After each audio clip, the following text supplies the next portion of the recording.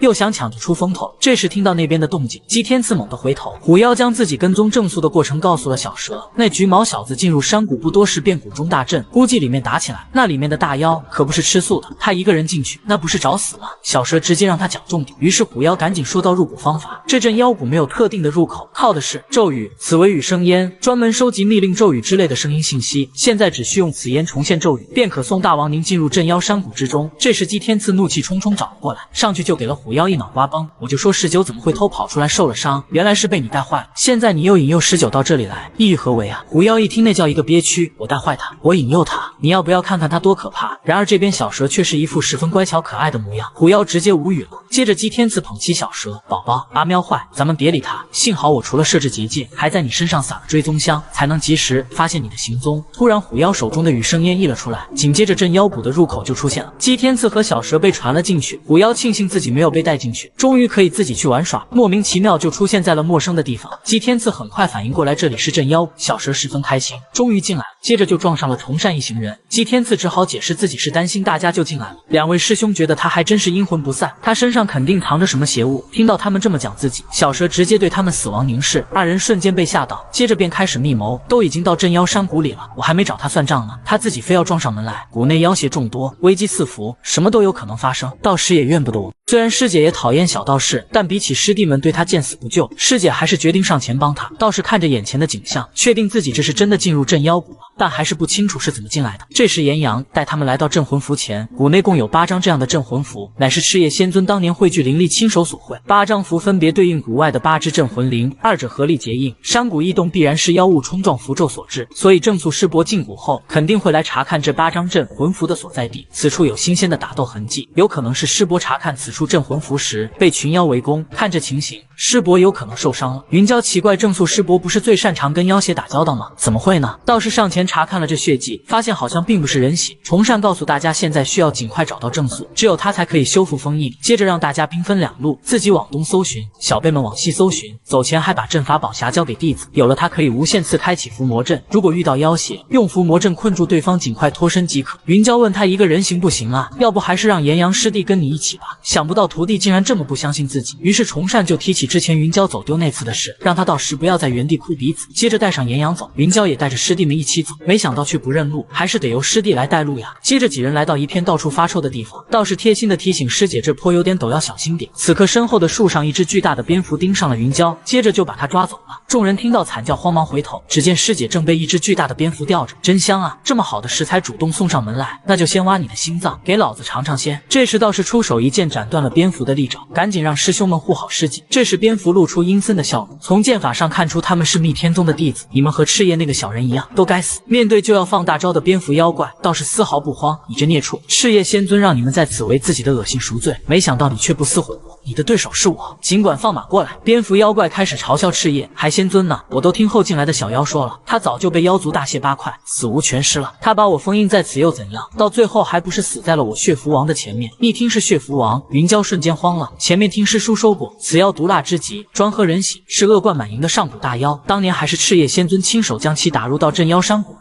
我们不是他的对手，冷红还等什么？快开启伏魔阵！然而二人就这么看着，别呀，姬天赐不是能单挑蛇王吗？我看我们就不必插手了吧，相信他一个人肯定没问题的。云娇师姐，你不是也讨厌姬天赐吗？云娇被他们气到，我再怎么讨厌他，也不会背弃同伴，见死不救。冷红、温鹏，你们两个还配做密天宗的弟子吗？既然你们不管，那我自己去。说着便来到姬天赐身边，接着开启阵法，告诉姬天赐这血蝠王一定就混在这一堆蝙蝠里面，我来撑住阵法，你仔细瞧清楚是哪一只蝙蝠，只要能抓住血蝠王真身，就可以消灭他。这时一只小蝙蝠趴在云娇肩上，你要抓的是我吗？没想到这道士这么厉害，竟然徒手捏死了血蝠王。偷偷溜走的小蛇因为放心不下道士，还是决定回去看看。这时听到那边的动静，只见道士怀抱他的尸体，小蛇一看顿时来火，还有余力吗？本王真是瞎操心，居然趁本王不在就沾花惹草。等我完事了，一定要给他点颜色看看。这时冷红他们发现了小蛇，那不是藏在姬天赐身上的邪物吗？可算是逮着机会了。这边道士看着被蝙蝠咬伤的师姐焦急万分，眼下师叔不在该怎么办？血蝠王十分得意，他中了我的毒，不出3日就会化成血水死去，下一个就轮到你了。这时道士直接伸手抓住他，血蝠王瞬间慌了，你干什么？我的妖力怎么在流失？道士不断用力，就这么徒手把血蝠王给捏爆了。后天修炼的妖力果然不如先天的原始妖力醇厚。这时身后偷偷冒出2个小妖，就是他徒手捏死了血蝠王吗？看上去好凶，我们上去搭讪，他会不会连我们一起杀了？突然道士回过神来，在身上一顿翻找，发现小蛇不见了，哭得稀里哗啦的。小妖们看他这样，觉得他怎么不太聪明的样子。兔妖觉得他能徒手捏死血蝠王，应该有能力把我们从镇妖谷带出去，万一能成，那可是千载难逢的机会。于是2个小妖化成人形，端着金银财宝一扭一扭走向道士。恩公，苍天有眼，我们可算把您盼过来。我们是2个手无缚鸡之力的小妖，因为法力甚微，常年被血蝠王欺压，幸得恩人路过替妖除害，我们特意出来相迎，奉上我们姐妹此生所藏珍宝。若恩人不嫌弃，出了镇妖谷，我俩也可以以身相许。道士一脸蒙圈，你们的意思是我杀了血蝠王？小妖们十分确定地告诉他是的。不信您瞧瞧手上的血迹，恩人徒手捏死血蝠王，英勇无比，就不要和我们姐妹俩说笑。道士看着手上残留的血迹，想到了上回诛杀妖王破斩妖阵时也是这样，奇怪这究竟是怎么回事？小妖们上前对着道士一顿卖惨，讲述平日里是怎么被血蝠王欺压的。若您肯带我们出镇妖谷，我姐妹2人愿以身相许，为恩人生儿育女。听到这里，道士赶紧打住，问他们有没有看到自己的小白蛇。2个小妖直接愣住，猫妖觉得他脑子好像不太清醒，金银财宝和美色摆在面前都不为所动。兔妖认为先忽悠他去半步多，让他在醉仙阁住下，时间一久再使劲忽悠，就不信他不带我们出去。接着就上前开始忽悠道士，看道士一直推脱，于是便说到他的师姐，他中了血蝠王的毒，只有半步多才有解毒的药，没有解药不出3日，您的师姐就会化成血水死去哦。没办法，道士只好跟他们走，打算先安顿好师姐，之后立马去找小蛇。这边小蛇来到河边，想不到在这里也能看到祈愿灯，记得上次看到这灯时还是和娘亲在一起。这时冷红2人经过，那边那个白毛，你有没有看到一条长长的白白的像蛇一样的东西啊？突然温鹏反应过来，等等师弟，那个好像是妖不是人。冷红顿时慌了，你怎么不早提醒我？为了忽悠小道士，妖怪姐妹俩可是什么招式都使出来了。一行人终于是来到了半步多，这里的集市十分热闹，道士看着也是挺惊讶的。猫妖告诉他，这多亏了正宿道长，道长知道我们长久的待在谷内，偶尔会带来一些外界的事物。道士想着还是尽快给师姐解毒，问他们这里能买到解药吗？兔妖告诉他解药在半步多内的醉仙阁里才有。猫妖建议道士还是伪装一下比较好，醉仙阁是不许人族进入的，之后道士换好衣服，有些尴尬的问老板就没有严实一点的吗？老板告诉他这已经是店内最严实的，不满意的话这里还有好多款式呢。已经试了10几套的道士不想再浪费时间，毕竟还要去找宝宝蛇呢。背上师姐赶紧跑出去。后面老板问这两姐妹那个呆子真的能带他们出去吗？两姐妹跟他打包票，我们可是亲眼所见他徒手捏死了血符王，况且他还是密天宗的弟子，总不可能一辈子都留在这里不出去吧？他要出去的时候，我们自然会通知你，把你也捎上。看在咱们这么多年的交情，这单就免了吧。来到醉仙楼里面，倒是直接被里面的奢华惊呆了。两姐妹告诉他，这里的醉仙楼还只是仿造的小醉仙楼，若是能出谷，就带他去真正的醉仙楼快活逍遥。接着几人便开始上楼。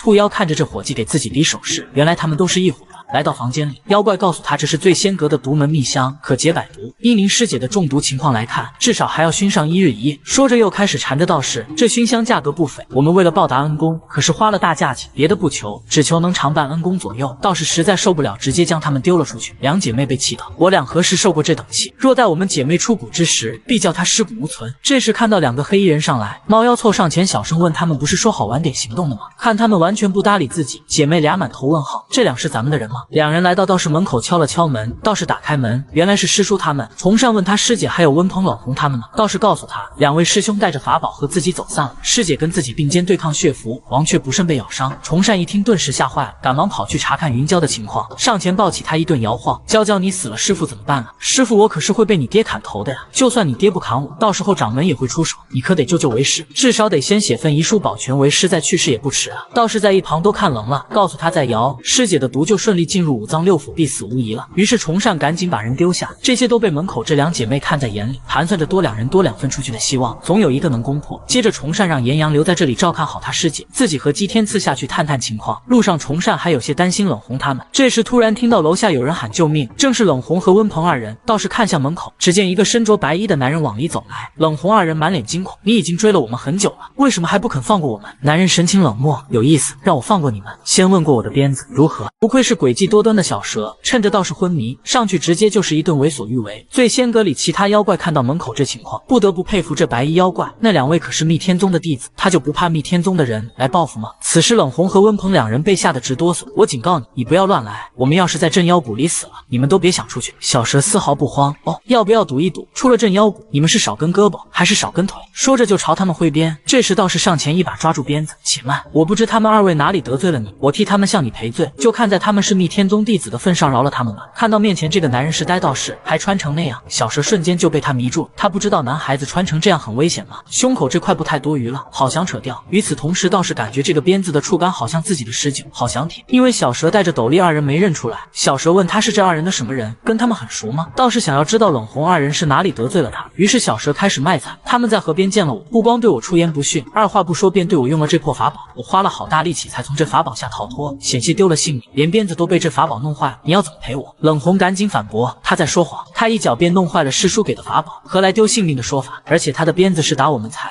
这时崇善赶紧过来把他们二人拖走，你们俩少说点比什么都强。道士问白衣男子想怎么样，白衣男子让他陪自己喝几杯，就可以把这些事情一笔勾销。于是道士便答应下来。妖精二姐妹看情况不对，希望这白毛不要坏事，来到楼上看他们把房门都锁住，姐妹二人便开始在外面演戏，表示是来给恩公送吃的的。这时白衣男子开门伸手出来拿走吃的，多谢二位。下一秒砰的一声把门关上，妖精二姐妹都气炸，这两人怎么都一个德行，竟是些没礼貌的家伙。罢了罢了，我们在酒里下了药，待会儿他们饮完我们再去收拾他们。白衣男子回来问道士那两个小妖一直叫他恩公叫那么亲密，问他们有何渊源。道士表示他们只是被血符王欺压的无辜小妖，白衣男子却不这么认为，被关在镇妖谷里的妖能有什么无辜的？道士好奇他是怎么被关进来的。白衣男子递上酒杯，喝完这杯酒我就告诉你如何？道士拿起直接一饮而尽，旁边白衣男子顿时露出阴险的笑容，下一秒道士整个人晕乎乎的倒了。此时小蛇露出真面目，都说了来这里的妖怪都不无辜，还能上当？这酒我闻一下就知道下了药，姬天赐你终究还是落到我手里了，一会儿是师姐，一会儿又是兔妖猫妖的，你倒是艳福不浅了。这胸口的布料太多余了，他就不该穿衣服的。接着小蛇变回蛇身形态，每每趴在道士身上，想着趁他昏迷总得做点什么，接着开始在他身上一顿蹭，留下自己的气味，这样他就不好招惹别的妖精。期间突然感觉被什么东西顶到，一顿玩耍过后，小蛇就开始一边抱怨一边去给道士找衣服。过了一会儿，道士起身，感觉头好晕，反应过来那酒里被人下了迷药。这时旁边传来白衣男子的声音，哟，终于醒了，那酒可还受用，快穿好衣服，那2个无辜小妖要来抓你了哟。为了让道士对自己感到愧疚，小蛇开始一顿胡说，觉得时机差不多了。妖精2姐妹带着山羊精伙计上来，准备把道士和白衣男子绑起来关入地窖，审问出蛊的方法。护妖不断抱怨这个道士麻烦，还要给他师姐找解药，那个短命鬼送他一炷毒香，早死的了。我们要是有解药，他血符王怎么会成为霍一方的恶妖？还要找什么白蛇？真是笑话！镇妖谷那么大，上哪里找？恐怕早就死在什么角落里了。这时道士起身拍了拍兔妖的肩膀，刚刚是你们在咒我家小蛇吗？兔妖瞬间被他吓到，接着道士就把他们揍了一顿。第2天，逆天宗大弟子张继渊带着师弟来到镇妖谷，途中听妖怪们说到昨晚醉仙阁发生的事。狐狸告诉师兄，看来是来晚了一步，问他要不要进去逛逛，打听些消息，还可以尝尝妖族的特产。看师兄半天没有回答，奇怪他是又听不见了吗？过了一会儿，师兄告诉他不必。这边倒是一行人把兔妖和猫妖抓走了。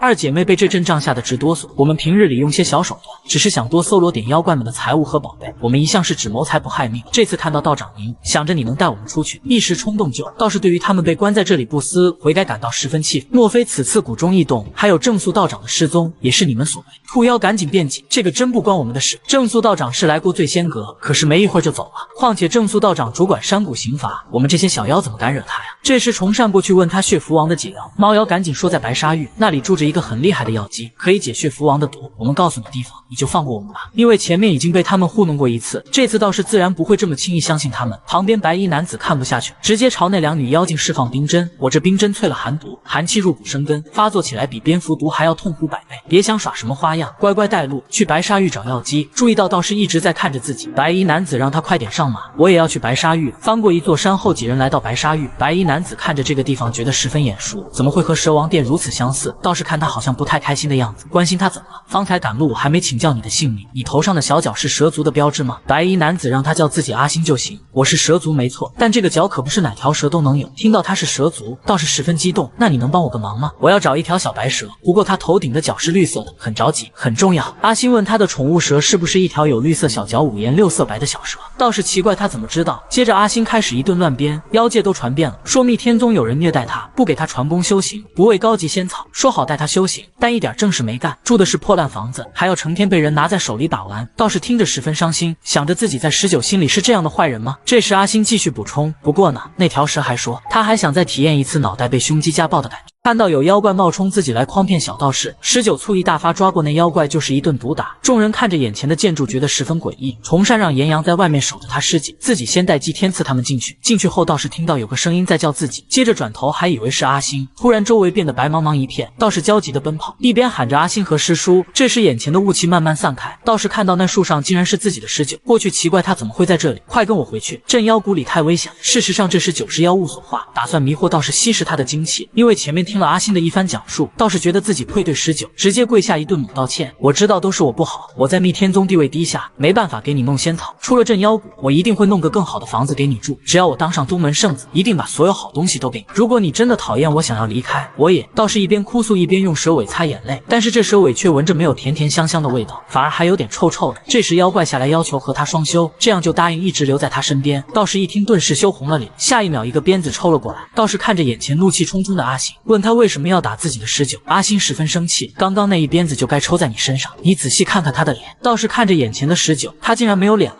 阿星上前一把抓过这妖怪，掐住他的脖子，小声质问，竟然敢用本王的脸来吸引路人，是活腻了？妖怪被吓得瑟瑟发抖，我只是根据道长执念所想的来化形，变成什么样我根本没法控制。但阿星还是愤怒的用鞭子教训他。这时道士问他能不能帮自己找到19，镇妖谷实在是太危险，他都没有修成人形，我怕他出意外。阿星停下手中的鞭子，微微一笑，找蛇，你可知求我办事是有代价的。道士一脸真诚，你要什么？只要能找到我的小蛇，我什么都给你。阿星上前戳了戳他，我要你的法力，当然我并非良善之辈，我要你全部的法力，特别是那种一点都不剩，没有个1年半载都养不回来的程度。道士直接答应，只求他帮自己找到19。突然注意到身后的动静，接着一堆树藤朝2人发起进攻，道士赶紧拉着阿星逃跑。阿星回头看了一眼，什么玩意又坏本王好事？这时树藤里喷射出大量花瓣状的东西，射向2人。阿星赶紧叫道士开阵法，然而话刚说完就被花瓣击中，接着整个人被树藤拖走了。想不到这小道士这么花心，看到一条和19很像的小白蛇就又喜欢上了。突然遭到树妖的攻击，道士赶紧带着阿星逃跑，因为面纱掉了，害怕被道士认出来。阿星赶紧跑回去拿面纱，接着变回蛇形态逃跑。旁边道士看到他这模样，直接呆住了。前面小蛇就把自己的脚涂成了白色，此刻道士并没有认出来他就是自己的19，不过因为和19太过相似，道士还是一眼就相中了他。阿星，以后我就叫你20吧，不说话我就当同意了。我家还有一条小蛇叫19，你们一定可以成为好朋友的。树妖看他们两个这种情况下还敢在自己面前蹦迪，直接被气到。道士察觉到情况不对，赶紧拿出符咒，阵法都有生门，那活着的妖怪就一定有弱点和死穴。一番运功后，将符咒丢向树妖，小蛇趁机偷跑，想着得赶紧找个地方把面纱修好再戴上。道士看着被自己击中的树妖开始燃烧，庆幸这招有效。殊不知树妖被他激怒，转而去攻击小蛇了。等道士回过头，小蛇已经被树妖抓了起来。这时道士体内的瘴气又开始出现，蛊惑道士让他杀了树妖，继续吸收妖力，夺走他所有的力量，你就能保护你的小蛇。道士努力镇定下来，不被瘴气控制。然而为时已晚，小蛇看他愣在原地都急死，怎么还不来把藤蔓劈开？接着注意到他身上好像有点不对劲，外面虫扇已经出来了，问炎阳他们有没有看到姬天赐和那个白色妖怪。炎阳表示并未看到，奇怪发生什么事了？这时树妖出来了，直接朝众人发起进攻，虫扇赶紧让弟子们御剑飞出去。这是上古恶妖，他的藤蔓和花瓣对人有剧毒。这边的动静正被远处的密天宗大弟子和狐狸看在眼里，狐狸看是时候了，接着举起扇子开始施法，发动技能财源广进，下一秒一个巨大的金元宝就往树妖的方向砸去。张吉渊看出来情况不对劲，只见烟雾散去后，里面出来的是姬天赐，张吉渊直接冲了下去，接着开始施法，树柄飞剑齐刷刷往姬天赐的方向攻去。张吉渊向他们走近，用长枪对准姬天赐，怎么不装了？姬天赐抱紧怀里的阿星，接着呵笑一声，我耳背听不清。张吉渊听出来他在嘲讽自己，十分生气。后面狐狸赶紧把虫扇拉过来，师叔快来救一下！大师兄和姬天赐又打起来了。不得不说，道士和小蛇也太会了，竟然当着大师兄的面自顾自嗨了起来，这可把大师兄气坏了。阿星迷糊中醒来，看到眼前一头红发的道士正在与人争吵，接着就被他们两人拉扯，差点都要被他们扯断了。这时虫扇过来将阿星抱了过去，你们两个都给我停下！接着把前面的遭遇大概跟姬渊讲了一下，多亏了阿星这个好妖怪，才能识破最仙阁妖怪们的骗局。姬天赐这段时间表现不错，掌门甚至有立他为宗门圣子的意思。张吉渊十分生气，我只离开师门3个月，一个普通弟子就屡立奇功，能当正派魁首吗？谁知道是不是他串通了妖王，演这一场大戏？看他们两人又要吵起来，虫扇赶紧转移话题。纪渊，你这次下山为何拖延了1个多月才回来？张纪渊看向身后的狐狸，我的归期本定在妖族攻山之前，偏偏那时我的助听仪不见了，找那个玩意儿费了点时间。师叔眼下境况如何？虫扇告诉他不太乐观，云蛟中毒需要进白沙域拿解药，我们也得尽快找到正宿。于是张纪渊提议兵分2路，一路给云蛟师妹找解药，一路跟自己一起找正宿师伯。听完张纪渊的安排，狐狸当即不同意，我要和大师兄一起，大师兄是我如亲，我会寸步不移地守在师兄身边，师兄的安危就是我的安危，这是多少钱也买不到的真心。张纪渊听着当即扔出20文钱，狐狸马上见钱眼开，师姐的安危也是重中之重。其实张纪渊也是担心狐狸，毕竟他身为狐妖却为密天宗效力，要是被妖族抓住就是九死一生，跟着师叔会更安全些。阿星看着他们这样，觉得他俩关系肯定不简单。突然炎阳发现了地上的羽毛，告诉众人这是师傅养的金雕身上的羽毛，应该是师傅故意留下来指路用的，跟着这些羽毛应该就能找到师傅。于是张纪渊让众人就此兵分2路，身后倒是提醒阿星小心张纪渊，他杀起妖怪来毫不手软，你还是跟着师叔一起吧，那样更安全。阿星问他是不用自己帮他找蛇了。说到这里倒是又想到了19，不知道我的蛇宝宝吃的好不好，睡得好不好，一定想我想到睡不着吧。想起刚刚倒是红发的模样，阿星觉得十分奇怪，他身上没有丝毫妖气，不是半妖更不是大妖，入魔的时候像变了一个人，还会吸走妖力，得好好调查一番。话说回来，他居然有2种心态，还是本王赚到了，谈一个顶谈2个。与此同时，旁边道士也在想着19犯花痴，想要和19的肚皮贴贴，等他回来是先戴兔子耳朵，还是先用亲亲惩罚呢？张纪渊被他俩这模样气到无语，接着想到1年前询问师傅姬天赐是人是妖，为何他会时常失控入魔，并且变成红发，但师傅却并没有告诉自己。3人一路跟随羽毛，越往前走看到的羽毛数量越多，还以为这金雕是在换毛期呢，奇怪他掉了这么多毛还能飞得起来吗？直到在前面看到了金雕的骨头，道士猜测师伯应该是把金雕生吃了。从洞里出来后，几人来到了天坑底，道士感叹师伯把金雕吃掉了，难怪飞不出去。突然听到那边有妖怪大喊着要杀掉正宿，张纪渊和姬天赐赶紧拿出武器往前冲去，前方的妖气好浓，姬天赐担心师伯一个人，怕是寡不敌众。没想到过去后，师伯竟然跟妖怪们在打麻将，因为长期跟动物在一起，正宿的语言功能退化，只能一顿比划。旁边牛精则是帮他同声传译，你们师伯说他来查看镇妖谷异洞，突遇树妖堵门出不去，又在洞里迷路，太饿了就把金雕吃掉了，就没办法飞出去。去了。他还让我问你们身后的那个妖怪是谁？姬天赐猜他问的是阿星，于是便开始介绍。幸好来镇妖谷遇到了他，帮了我好多次。这时旁边的妖怪说，谷内从未有这个叫阿星的妖。小蛇也太调皮了，走前都不忘吃道士豆腐。郑素直接指出，在认识的所有妖怪中，从未有过一个叫阿星的。原本就对阿星不满的张继渊当即拿起武器指向阿星，以趁乱潜入逆天宗，究竟有何目的？姬天赐赶紧挡在阿星前面护着他。大师兄，阿星一路上并未害过我们，不能由此就给他定罪。张继渊十分生气，非要等他杀了人才给他定罪吗？这时郑素上前，我有办法，因为前面听说过郑素的手段。阿星决定先下手为强，当即释放出鞭子将姬天赐给绑了。都别动，不顾同门死活的话，尽管动手试试看，都离我远点，把武器放下。说着一边凑近姬天赐耳边，我只是想活下去，你会帮我的，对吧，道长哥哥？听着他的话，姬天赐顿时觉得好耳熟，看到他们就这么跑了。张继渊准备去追，郑素告诉他不必，没有杀意，不会出手，已经快要到迷宫口了。倒是问他可以放开自己了吧？阿星笑了笑，那可不行，我的报酬还没要到。说着开始一边上手，剩下的法力我以后来取，先走了。回想着刚刚阿星那流氓的手法，道士也觉得好熟悉。突然一柄长枪朝阿星飞去，道士见状赶紧过去拦了下来。张继渊一把揪住道士的衣服，还敢说你没有包庇他，竟敢拦我的武器。接着二人又掐起来了，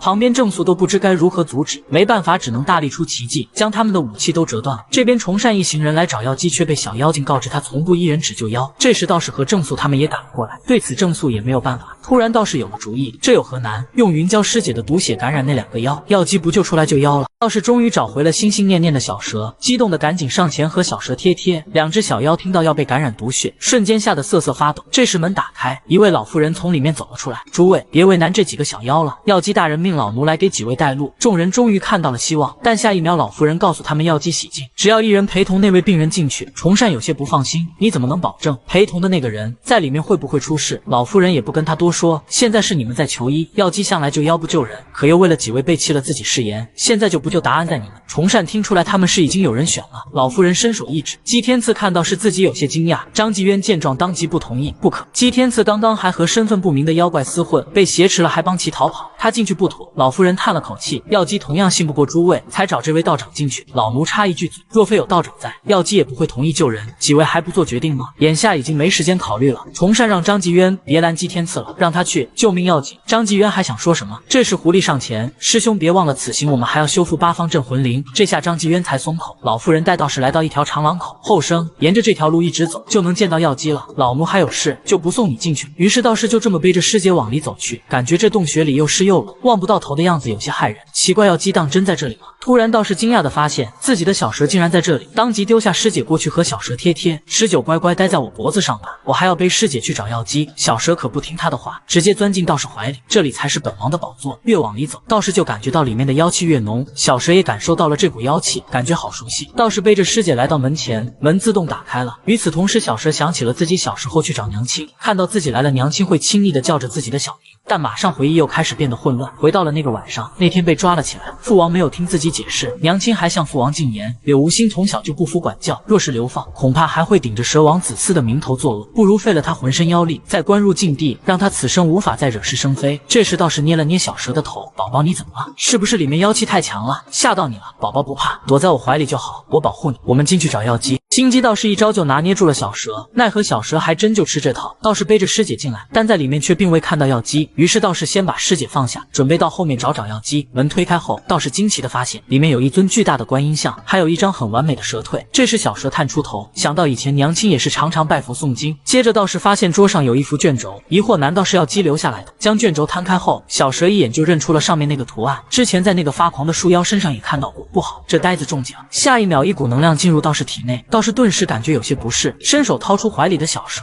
小蛇也有种不好的预感，奇怪，这呆子又要发癫了。想着自己没变成人形，应该问题不大。然而下一秒被道士晃荡几下，竟然就变成人形了。小蛇赶紧把他推开，你究竟是何来历？为什么能把本王逼出人形？道士抓住小蛇的手贴在自己脸上，讨厌，宝宝刚见面就对我这么凶，你都不知道我有多想你。我只有你一条小蛇可不够。都说观音送子，事不宜迟，我们也来造小蛇吧。小蛇听着他的话，直接用力掐住道士的脖子。这世上还没人敢对本王说这种话。下一次我会对准你的心脏。道士对此丝毫不慌，脖子上的伤痕也是很快就缝合了。宝宝真是太坏了，换成普通人脖子就该断掉。小蛇见状十分惊讶，先前在幻境里见到的诡异红线此刻再次出现，一碰到就浑身使不上力气。接着道士将小蛇吊了起来，宝宝不要乱动，我要开始祈祷了。观音娘娘在上，让我为您献上贡品。说着一边拿出一瓶神秘的液体倒在小蛇的尾巴上。为了让小蛇配合一点，道士直接抓住他的手，让他碰到自己。这熟悉的手感顿时让小蛇又沉沦了。道士开始跟他讲条件，宝宝想清楚了吗？不同意造小蛇就要推开你了。道士因为贪图小蛇的美貌，竟然被他挖去了心脏。虽然早就缠这个小道士了，但此刻小蛇还是想要鲜艳焰火。接着凑上前，那么我的问题来了，你究竟是喜欢我，还是喜欢蛇呢？下一秒道士一把拽过小蛇，就是一个亲亲，小蛇也趁机不断吸收他的法力。奇怪的是，道士竟然没有挣扎。道士问小蛇验完货满意了吗？小蛇笑了笑，你猜啊。等到妖力完全恢复后，小蛇直接刺穿道士的胸膛，一把掏出道士的心脏。我说过了，下一次就是你的心脏，可惜了这副皮囊，不过本王还能找到更好的。接着转身离开，出来后看到一女子在给道士的师姐治疗。你就是药姬，你与我皆为同族，本王也不想为难你，你是何来历？女人给云娇医治好后上前行礼，奴家是曾经伺候过仙王的药仆，因当年的大战被密天宗子弟囚于镇妖谷。小蛇问他当年两族大战的详情，赤叶到底对我父王和母后做了什么？我只给你5分钟。药姬告诉他，不是赤叶仙尊，是仙王屠杀了妖族同胞。那场大战初期，妖族所向披靡，战无不胜，可不过半月就好像被迷惑了心性一般，六亲不认，狂性大发，就连王上也疯了，嘴中总是念着是月轮。藤姬娘娘是为了救剩下的妖族，只能杀了仙王。小蛇听后简直不敢相信，我的母后为了救妖杀了我父王，当真不是她蓄谋已久，苦心谋划，最后杀了我父王吗？接着问药姬里面那副卷轴，药姬告诉他那是藤姬娘娘交予自己保存的，她特意叮嘱我不可随意打开。小蛇有些激动，他在何处？对此药姬也不知情。藤姬她向来行踪不定。小蛇看了看周围，本王就不信她能躲一辈子。房间里被掏去心脏的道士身体正在快速愈合，道士终于把小蛇带回来了，又可以跟他玩换装游戏了。门外师叔一行人迟迟没有等到姬天赐他们出来，都急坏了。崇善甚至都做好了跑路的打算。忽然门打开，道士和师姐被丢了出来。崇善见状赶紧上前，太好了，娇娇回来了，看到你复活真是太好了。云娇一脸严肃，师傅，我刚刚听到你要逃跑。小蛇看到他们这样都无语了，一群虚伪小人。接着回想起半小时前对这呆道士施展了多次窝心掌，手都挖疼了，他竟然还能复活，好恶心，杀又杀不掉，打他一巴掌反而被他舔的感觉。不过既然他能复活，那就先跟着他潜入密天宗，找到是月轮药剂。走前崇善问姬天赐在药姬洞府内有没有被药姬为难，姬天赐慌忙摇头说没有，想着自己好像又断片了。在观音向前打开卷轴后就晕倒了，再醒来师姐已经被治好了。狐狸催促姬天赐快跟上，法阵已经开启，可以回去了。身后药姬府的门打开，一名白衣女子撑伞走了出来。小蛇仿佛察觉到什么，回头却只看到打开的大门，并没有人在那里，而且好像闻到了那个女人的味道。接着跟着道士一起出去了，总算是回到了密天宗。众人皆感到精疲力尽。这时掌门的弟子过来，师叔、师伯还有各位弟子，掌门有请。看到掌门后，崇善问他有事不能明天再说吗？大家刚回来，晚膳都还没用呢。接着把此次的情况告诉了掌门，掌门告诉他们在宗门大典前再让人去查一次妖族的情况。和天大会的请帖也发来，密天宗照旧不闭。说到人选的时候，道士一脸期待地看着崇善师叔，甚至跟他撒娇，师叔我救师姐也很不容易的。于是崇善就向掌门推荐他，让纪渊去和天大会，太欺负人。掌门转头问纪渊的意思，纪渊表示想参加和天大会，最低也得是宗门圣子的身份。姬天赐既然有2位师叔的赏识，便有资格试试。旁边掌门简直不敢相信自己的耳朵，还以为是自己听错了，他们俩一见面就会吵架的呀。道士也是摸不着头脑，这家伙怎么突然这么好心，被他一提我都不想去了。既然定下来了，掌门就赶紧让众人回去。晚上回到住的地方，道士贴心的给小蛇洗澡澡，不一会儿的功夫就把他洗得干干净净的。接着来到衣柜里倒腾，下一秒转身笑嘻嘻的看着小蛇，宝宝在镇妖谷里又偷偷溜走，要接受惩罚哦。小蛇看着这些发箍瞬间呆滞，一整个不配合，只想逃跑，奈何不是道士的对手，每个发箍都要被迫试一遍。自从恢复了妖力，小蛇也是越来越自信了，对着修炼中的道士上去就是一脚。道士再次来到高阶道场，师兄们看到他依然将他拦了下来。这回道士不紧不慢，拿出掌门的传声令，从今日起姬天赐可入道场修行，从此与大师兄同等待遇。师兄们一听顿时呆住了，因为掌门传声令不会有假，二人也不好阻拦，于是就放道士进去了。看着这气派的高阶道场，道士眼馋的不行，来到里面将小蛇拿了出来。小师九，这这里灵气充沛，遍地仙草，最适合你修行了。别客气，放开吃，可不能再告诉阿星我虐待你了。看这臭道士终于开始履行承诺了，小蛇这回也是打算大吃一顿，不一会儿的功夫就将周围的仙草一扫而空。这边倒是静下心来准备修炼，但感觉和上次一样哪里怪怪的，微微睁眼一看，没想到自己竟然同时被19和阿星缠住了，倒是瞬间慌了，两人都缠着要他的内力。此刻另一边，小蛇已经把院子里的高阶仙草全都吃完了，准备去看看道士修炼的如何。鬼鬼祟祟来到房间门口，发现道士竟然修炼的汗流浃背的，脸还越来越红，但很快又变白了，不过头发倒是变红了。接着小蛇反应过来，他该不会又要发癫变成红毛祭天刺吧？他便身后会来报复我吗？想到这里，小蛇赶紧躲起来。道士能感觉到体内的瘴气最近异常活跃，甚至还伤害到了19，今天就算自损修为也要把它全部化解掉。这时瘴气化为人形，以我本为一体，化解了我，你也会消失。既然你不想活了，这具躯壳就由我来掌控吧。这下倒是完全动弹不了了，要是这时有人能撞自己一下就能醒来。外面小蛇又折了回来，想着自己的法力都回来，为什么要怕他？于是猛地上前一脚将道士踹飞，道士也是瞬间切换回了正常形态，眼泪汪汪跪在小蛇面前：“宝宝，是你救了我吗？你可真是我的福星，没了宝宝，我可怎么办啊？”突然外面传来剧烈的雷声，道士顿时被吓一跳，完蛋，19，我好像要突破了，我们要一起渡雷劫了。原本道士是想跟小蛇签订主从契约，但因为用力过猛，竟然签反了。这边掌门掐指一算，发现击天刺竟然突破了自己设下的禁制。高阶道场里，道士头顶的房子已经被雷劈掉，小蛇浑身冒烟，明显是也被雷劈了。几分钟前，小蛇看着这么大的雷劫，很明显这呆子的破阵法撑不住，但他就是不懂。结果一道雷轰下来，直接劈在了小蛇身上。道士一脸问号，怎么自己没有被雷劈，境界还提升了？得知击天刺突破，师兄们十分惊讶，觉得他真是走运，要不是有道场护了一层，他早成焦炭了。小蛇听着内心那叫一个委屈，明明是本王帮他挡了雷劫。这时管事急匆匆跑来，天刺啊，您可终于回来了。既然成了圣子候补，又是地品修为，再住低等弟子的院子就不合适了。从当初您进密天宗，我就看出您气宇轩昂，亘古不凡了。我是一直努力劝说各位长老给你机会，知道您喜欢清静，特意为您安排在了靠里的位置，灵气充沛，独门独栋，交通便利，精品选择。目前只有一位同门住在这边，没问题的话我就回去交差了。终于有新房子住了，感觉搬了新家，空气都……突然看到大师兄他们，倒是瞬间就没心情了。狐狸看到是击天刺，当即丢了一块令牌给他。击天刺，恭喜你突破境界了，这个令牌你拿着，你现在是高阶弟子，凭令牌便可进入各位长老的讲堂听课修习。我们还有事先走了，下午还有正宿师伯的预授课，记得去听课。听到预授课，倒是瞬间来了兴趣。相传修炼预授，签下主从契约，就能和灵宠无缝沟通。要是和19签订契约，就能听懂他在讲什么了。正宿课堂上，严阳负责替他翻译，将灵宠放在之前画好的阵法上，用刀把指尖划破，把自己的血抹在灵宠头上。小蛇十分无语，觉得他这就是在白费力气，本王的法力在他之上，他怎么可能驱动这个主从协议，还要把血抹在本王头上，脏死了。严阳告诉大家，念完咒后，图纸上的阵法变成绿色才算成功。一番折腾后，道士这边没有丝毫变化，其他人都成功了。道士赶紧问师伯，正宿过来看了看他的阵法，告诉他阵法没问题，接着亲手施咒，结果依然没有效果。正宿问他这灵宠是哪儿捡的，品种是，道士告诉他就在宗门附近捡的，应该是猪鼻蛇吧。正宿拿起小蛇看了看，表示应该是它的品种影响到节气效果，也可能是这条蛇品级较低，没有修炼底子，总不能是蛇的法力比你还高，所以不能节气。其他弟子见状纷纷嘲笑道士，不愧是击天刺，养的宠物也和正主一样低级。听他这么侮辱自己的小蛇，道士十分生气，打算换只手继续施法，没想到真的成功了。可是主从身份却反了，旁边师兄弟们都笑疯了，头一回见有人在预授课上把自己签成灵宠的。严阳也有些不知所措，上前安慰道士别灰心，虽然我也是第一次见签反的，不过签反了，你应该也能听懂灵宠说话。于是道士凑近小蛇身边，宝宝，你快说句话呀。想不到这小狐狸竟然是个炼丹高手，外面道士都看傻眼了，因为能听懂小蛇说话，道士十分激动，赶紧让小蛇说句话来听听。小蛇一时间不知道该说什么，就在他愣神之际，道士大喊让他叫声爸爸，小蛇顿时被他气到，猛地甩了他一尾巴。听到宝宝蛇终于说话，道士开心的不行，紧接着问了小蛇一大堆问题。小蛇告诉他喜欢吃丹药修炼，得到小蛇回答的道士激动的拿起小蛇开始亲亲，准备晚上就去炼丹给小蛇修炼。天黑后，道士鬼鬼祟祟来到炼丹房外面，小蛇看着门上贴的告示，总有种不祥的预感。进来后，道士奇怪今晚的守卫怎么格外的少，想着这次用师祖的炼丹炉一定可以成功炼出丹药。接着把小蛇放在一边，叮嘱他乖乖待在这里，不要离开这个屋子，因为是偷溜进来的，千万不要弄出声音来。这时小蛇看到旁边写着优秀丹药，于是就准备去尝尝这丹药有多优秀，倒是不断加入各种材料炼丹，一边生火一边祈祷祖师爷保佑这次丹药顺利炼成。然而没过一会儿就发生了爆炸，丹药都被炸飞了，旁边的小蛇也被波及，倒是不明白是哪里出了问题。此时炼丹炉已经出现了裂痕，灰心的道士一边苦恼一边打扫现场，突然听到外面的动静，于是赶紧带上小蛇跳窗逃跑。躲在外面看到来人是狐狸，奇怪他半夜来这里干什么？来到炼丹室，狐狸十分激动，为了这个炼丹炉自己可是煞费苦心呢。接着拿出一杆秤把材料调配好，还是师祖的丹炉炼出来的腌制水粉最好卖。道士躲在外面看着这一幕十分不解，为什么狐狸每次都能炼成功？不一会儿的功夫，几罐腌制水粉就全都搞定了。接着狐狸戴上防毒面具，打算开始今晚的重头戏，拿出一大堆需要的材料，开始在那里一顿炼化。道士在外面都看愣了，察觉到情况不对，狐狸炼的是那个药，赶紧带上小蛇逃跑。里面狐狸还在沉浸的欣赏那腌制水粉，突然听到炼丹炉发出噼里啪啦的声音，紧接着就是一声剧烈的爆炸，里面的药物气体瞬间蔓延开来，小动物们闻到后都变得不正常了。这边弟子赶紧向师尊禀告此事，一边觉得师尊好可爱，想要和师尊贴贴。炼丹室内狐狸看着这炸开的炼丹炉，被吓得瘫倒在地瑟瑟发抖，这下真的玩完了呀！眼看闯下大祸就要待不下去了，狐狸连忙带着炼制的药物跑路，结果还是被大师兄抓住了。看着这炸裂的炼丹炉，狐狸直接吓得瘫倒在地，里面的药物气味迅速蔓延开来。这边正在修炼的大师兄也闻到了，很快明白过来狐狸又闯祸了。为了不受到狐狸那药物的影响，道士慌忙带着小蛇逃跑，准备把这件事告诉正宿师伯，采取措施拦住这些药物。想到之前就是因为狐狸的药导致师伯山头的猴子失控，逆天宗的金库全拿去买香蕉喂猴子，眼看就要被药物追上。这时小蛇感应到道士想要变快一点，顿时心生一计，接着对道士施法，瞬间道士就变成了一头麒麟。道士看着自己这模样一脸蒙圈，反应过来是自己的蛇宝宝的法术，道士一脸骄傲，宝宝真厉害，宝宝第一次当主人就会用这么厉害的法术，太好了，比之前的速度快多了。炼丹房内，狐狸简直不敢相信眼前发生的事，师祖留下的丹炉怎么就炸了呀？我的药也全撒出去了，这下怎么办？已经是第二次了，就算有张继渊给我做挡箭牌，也无济于事了。掌门常说这炉子是师祖的遗物，世间仅此一个，这下要被掌门虐杀在密天宗了。事已至此，狐狸赶紧把炉子里的药物刮出来，密天宗是不能再待了。本来还想临走的时候多炼一点拿去卖钱，都怪那个妖王，要不是他催我走，我也不会这么着急来炼东西卖。几日前，狐狸正在住所里炼胭脂，还差500罐胭脂和500罐眉粉，想着用自己这小炉得炼到什么时候，慢慢的就开始犯困了。突然感受到一股很强的妖力，是柳无心，接着赶紧下跪，妖王大人万岁。柳无心十分生气，你不是说是月轮可能在高阶道场吗？本王去了趟高阶道场，不仅没找到是月轮，还被击天刺的雷劫劈了，莫名其妙助他突破，你莫不是在骗我？狐狸赶紧否认，怎么可能？多少妖亲眼看着是月轮消失在了密天宗，再说我也没说是月轮在高阶道场里。想着大王妖力强盛，却没什么脑子，之前没有妖力的时候他还不能威胁到自己，现在他妖力回来了，脾气又暴躁又没耐心，哪天他心情不好把自己杀了也有可能，还是先骗他离开密天宗，自己好继续待在这里炼丹挣钱。接着凑上钱，大王别急，前几日我见到张天师给了张继渊一个乾坤袋，我这几年观察到张天师的外形越来越小了，恐怕是他大限将至，提前把是月轮和宗门的事交付给张继渊。既然如此，柳无心就再给他最后一个机会，你去毒杀张继渊，夺走乾坤袋，到手后点燃妖族的信号烟花，之后去密天宗后门集合，你随我一起回妖族。说完就直接走了。此刻狐狸也是走投无路，打算先和大王一起开溜，只是可惜了，花了那么大力气，好不容易抱上张继渊的大腿，这么快就要离开，太浪费了。这边小蛇看到狐狸的信号烟花，奇怪他这么快就到手了吗？道士也看到了烟花，还不忘让小蛇也跟着一起看。小蛇听着一脸问号，妖族的信号烟花人类不可能看得见，他怎么能看到妖族的信号烟花？这时道士看到正宿师伯了，赶紧喊他把山上的猴子带离宗门，但喊出去的话在正宿听来却没有一句连贯的。道士奇怪自己怎么不受控制，问小蛇是他在恶作剧吗？小蛇目光坚定，得赶紧和狐狸去后门会合，这密天宗本王是一天都待不下去，也不知道狐狸那边情况如何了。然而此刻狐狸已经被大师兄拦住了，大师兄你也来看月亮了。